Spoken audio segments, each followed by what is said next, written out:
Hello and welcome to the Magical Midlife Podcast, where you get a refreshing, uplifting and optimistic perspective on life in your 40s and 50s. I'm your host, Lindsay de Swart, and I'm delighted that you've joined us here today, so let's jump right in.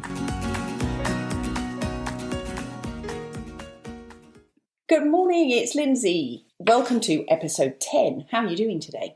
This is a bit of a monumental thing, really. I've reached 10 episodes in my first season. That's so exciting. I didn't even know I was going to be doing seasons. But anyway, that's the way it's gone. So thank you for being here with me. Thank you for listening. So grateful that you are here and hopefully experiencing your magical midlife, which is cool. So today I'm going to talk about something which I learned from horse training. Now, as you'll know if you've been listening to any of this, I have been very wrapped up since getting my horse last September in a whole new world, which was so much more than I imagined, which has sent me through all sorts of hoops and tested out my fear instinct and my courage and thoroughly enjoying it, but it was more than I bargained for. Anyway, so today I wanted to share something that I'd learned through a trainer who I really enjoyed listening to and watching called Warwick Schiller. And I'm hoping I might actually get his wife as a guest one day too on the podcast. So one of the things that Warwick Schiller has talked about, he talks about destination addiction. Now, in the terms of horses, I'm only going to do the horse bit briefly, don't worry. In terms of horses, that basically means riding from point A to point B and being so focused on point B that you actually don't really think about how you're riding and any communication and how you're working your horse, etc. And it made me think, because I'm like, well, hold on a minute, that's just like goal setting, isn't it? Don't we just run from goal A to goal B or point A to point B? And we set all these goals for ourselves, but we don't actually think about how it's going on the journey. And then we don't really acknowledge it once we got there. So if any of you have seen on Facebook, because I got a huge response of congratulations to my last Facebook post. So thank you very much for that. Really, really appreciate all the support. And I put up this picture of my certificate of qualifying for my energy medicine and shamanic coach certification. And the reason that made me think so much about goal setting is for years I've taught goal setting courses. I've been on goal setting courses coming from the corporate world, coming from spiritual world, all sorts of different, permutations on goal setting. And yet still this destination addiction really made me think, because the thing that was really different about this course that I've just done, which lasted over a year because I was doing so much self-study beforehand and then onto the actual talk stuff. When I entered into this, it actually wasn't about the goal. And for me, that's really unusual because I'm a bit of a goal setting fanatic, or I've been weaning myself off goal setting. So I don't know if that is the same for you. I have heard, let's say, from a little bird, i.e. many clients, and lots of other people who tend to be ambitious, I guess, are the ones who tend to goal set like crazy people and go for one thing after the other and actually achieve them. So that's really cool. So sometimes we forget to celebrate. I don't know. Do you ever celebrate? Do you ever congratulate yourself for actually achieving what you set out to achieve? Because that's a bit of a tough one. People are like, oh, I don't want to boast. Yeah, go on, boast. You've achieved something. That's really cool. So when you set out to reach a goal, A, we forget to celebrate when we've actually hit it. B, we often don't even realise we've actually hit it. And so there's a question that we have in NLP coaching, and it's how will you know you've achieved that goal? What will you see, hear and feel differently or be doing differently so that you know you've actually achieved that goal? Because so often we just we'll cruise through the finishing line and then we'll just keep going. Hello, did you notice you actually reached your goal? So the destination addiction concept I really like, because it just means that you're going from thing to thing to thing to thing, and you actually are completely unconscious of what you're experiencing on the journey. So I guess it's like that, the sort of the Facebook meme or Instagram meme or whatever social media you're on, which is, stop and smell the flowers, stop and smell the roses. So it's a bit like that. Now, what was fascinating for me about doing the shamanic course was, as I say, at no stage was I actually focused on the outcome. And it was different because it was hugely relaxing. Because you go through so much emotional stuff, because of course you've got to do all of your own kind of inner work on the journey, you're in this world of almost like a fog. That's the best way to describe it. And thankfully we had the COVID lockdown, so I didn't actually have to function too much outside of the course and family life. But of course we were all, within the four walls and not doing too much else. So thank heavens that this course happened when it did. Can't believe that's not all divine timing and the way it all should have worked out anyway. So very grateful for that, because I don't know that I actually could have functioned in the real world at the same time. So apologies, by the way, for the last year if you've tried to have a conversation with me and it's all been very odd, because that's probably why, because I was in this fog of having no direction. And it's weird. I've got to be honest with you. It's very weird to have no direction. And like a to-do list. I think I've made a to-do list like a couple of times a month. Again, I mean, I've got pages and pages and books of to-do lists because I couldn't even function without a to-do list before. Anyway, so the point of what I'm talking about today is really when you're setting goals or when you're thinking about goals. And I've heard people say at the moment, like, well, I've kind of achieved what I wanted in my career. I've got my family, the kids are growing up, and now I've got this next phase and I don't really know what I want to do with it. So I haven't really got a goal. And it's a little bit frightening. You kind of feel like you're on this island going, oh, I don't know which direction to go next. And it's hugely exciting and kind of terrifying at the same time. Yeah, I think the really common goals that people talk about, or deadlines, should I say, not even goals, they're deadlines. So there's one when COVID ends, when lockdown lifts, when I retire, when the kids leave, when school finishes, and when I lose weight. And apparently all of these things are going to cause a miraculous change in our life. So have you got your hopes pinned on any of those? Because I think that's quite funny. Because I'm not sure what's going to be completely different. Like, it's as if we're going to be struck by lightning and everything's going to be okay when we reach that deadline. I don't think that's quite the case. So I guess I'm really thinking about, so what will you do between now and that deadline? Because that's really the important thing. Isn't that living the magical midlife? It's how you set yourself up to be different in order to reach that deadline.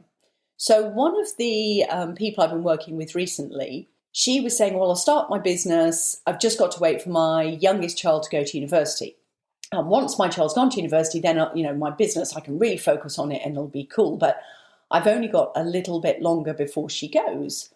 Now, being totally within that position right now, and my second one is about to move away from home and follow his dreams, which I'm hugely excited about it for him and dreading the day that he actually walks out of the house and I wave goodbye, because I don't know when he's coming back. Depends on how it all goes. And so one of the things I actually said to her was, well, hold on a second, because if you are delaying everything and starting your business until after she goes, how do you think you're going to feel after she actually walks out the door? Do you really think that's the most resourceful time to start trying to come up with something new and creative? You're going to be grieving that she's gone. And I'm not saying she's dead, obviously, but there is going to be a shift in your household. There's going to be a shift in the energy. And I don't really think it's fair. Well, I certainly, having been through it with my oldest going to university, there was no way on this earth I could have created anything beautiful as soon as he'd left. Oh my goodness, I was in bits. Forget that. And I don't know if you've had the same thing. Like when your first one leaves, it's an issue. When your second one leaves, I don't know, I'm crossing that bridge when I get to it in a few weeks. And then for my friend, lady, colleague to say, when my youngest goes, then I'll start my business. So I guess what I'm saying in this is, what is it that you're doing now in order to prepare for that day? Because whilst you're in this comfort of everyday life, of still having the kids around, of still being in the COVID lockdown, of still feeling like you've got to lose the weight, of still, all those other stuff, still planning for the summer.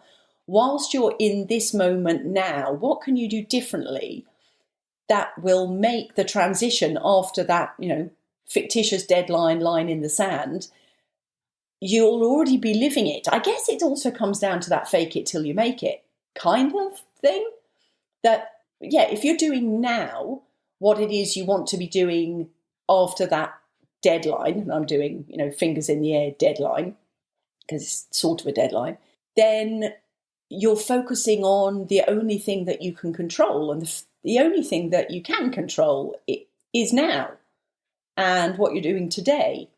And so even by doing maybe some planning about what you think you could be doing or what steps you could be taking for after that deadline, I'm fairly sure if you start to do some of that planning and you've got some bullet points or to-do list or however it is you like to do your planning, some of that you could be doing now, which means you're already taking steps to your goal, and you're also focusing on the here and now, which actually is the most important thing.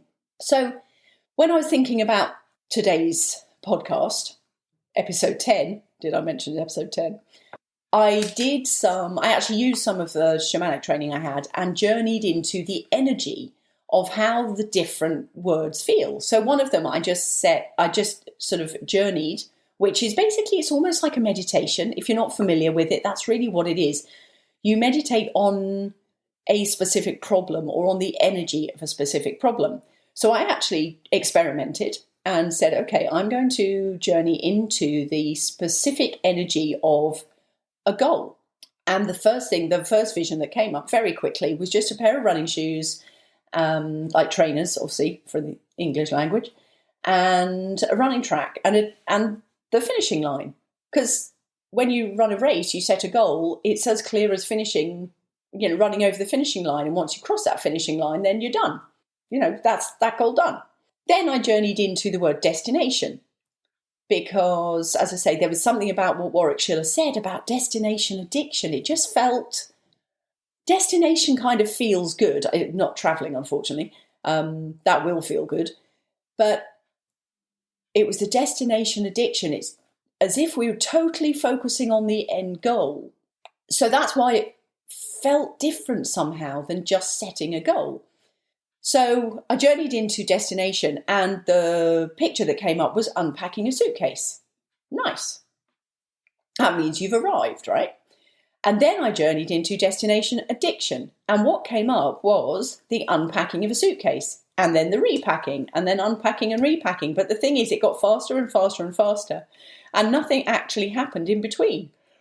So it became almost like, I'm not going to say negative energy, but it became an all-consuming energy. And so with working with these metaphors, which when you're working with energy medicine, you're working with metaphors of a problem a lot. Working with the metaphor of these words, that idea of packing and unpacking all the time, but without actually doing anything in between, is that a metaphor for when you're going for a goal? And actually you set out and you go for the goal and then you stop. And then you go for the next goal and then you stop. But you never actually do anything about having reached your goal. And I think that's the part that I would question, because what's the point of reaching the goal, I guess? So I don't know what you think about that. I know at the moment it's a really funny time, because we've had time to plan, we've had time to think, but we've also had we keep having the sort of the carpet, the rug pulled from under our feet, because deadlines keep changing, and we've got no say on that.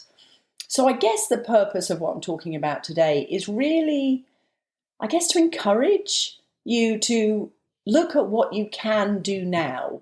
What can you start taking action on now that will make a difference when you come out of the other side of lockdown of COVID. Now, if you're in England, I know you just had it extended for another month. However, there are still a lot of things opening up. So you're in a position whereby you can start changing stuff. And same thing here in Canada. Things are changing, but there's no guarantee that things aren't going to be, locked down again or restricted again. I mean, goodness me, I hope not, because we're all fed up with it. But this is hopefully to help your sanity and to also allow you to look back at what's happened for you over the last, let's say, year, 18 months. Has anything changed within you? Have any of your goals changed? Have any of your expectations changed? Have you become any more forgiving of yourself or of letting things go? You can be more accepting of who you are now and where you are now. And I guess that's really my take on destination addiction, is how do you cure yourself of that so you can be free of it? Because any sort of addiction is a hold over you. So when your goals and your destinations have more of a hold over you than they provide a benefit or enjoyment, then I guess that's when they become a negative rather than an ambitious, driven, positive, if you like. Anyway, I guess I'll end it there today. I would love to hear feedback or questions or thoughts. And also, if you've had any thoughts or any bits you've really enjoyed about the podcast for the last 10 episodes, please let me know, because I'm going to take a break next week. And then I'm going to come out with season 2.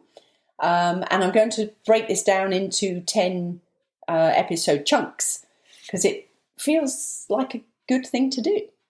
But if there's any particular direction you want me to go on for the next one, then let me know, because this first 10 was a real dipping my toe in the water and seeing how this podcast business is going to go.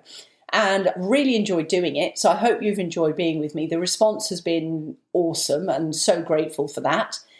So please let me know. Come over and visit on my website at soulfuladventureliving.com, lindsaydeswart.ca, or come over to Facebook, Soulful Adventure on Facebook, or Lindsay DeSwart on Facebook. And you can text me, message me, email me, whatever. I just love to have the feedback, love to hear from you.